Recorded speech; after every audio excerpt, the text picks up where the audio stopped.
मी आता 4-5 जिल्ह्यांचा दौरा केला. तिथं मी लाडक्या बहिणींना, माझ्या मायमाऊलींना विचारत होतो, तर बहुतेकांनी KYC केलेली आहे.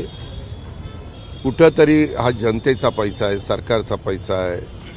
चुकीच्या पद्धतीनं जाऊ नये. जो लाभार्थ्याला द्यायचा तो त्याच्या अकाउंटला जावा, म्हणून ह्या सगळ्या गोष्टीचा वापर करून आता मागे देखील आपण ज्यावेळेस एखाद्या योजनेत पैसे देत होतो त्यावेळेस ते त्यांच्या हातामध्ये आपण द्यायचो, पण नंतर माहिती घेतली तर त्याच्यामध्ये काही लाख नावं कमी झाली. काही जण मयत असतात परंतु त्यांची नावं काढलेली नसतात.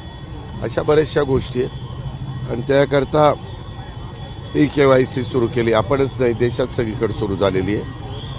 अशामुळं बऱ्याच अंशी आता ग्रामस्थांना पण हे कळायला लागलेलं आहे. त्यांना जरी माहिती नसलं तर ते कुणाची तरी मदत घेतात. ABP माझा, उघडा डोळे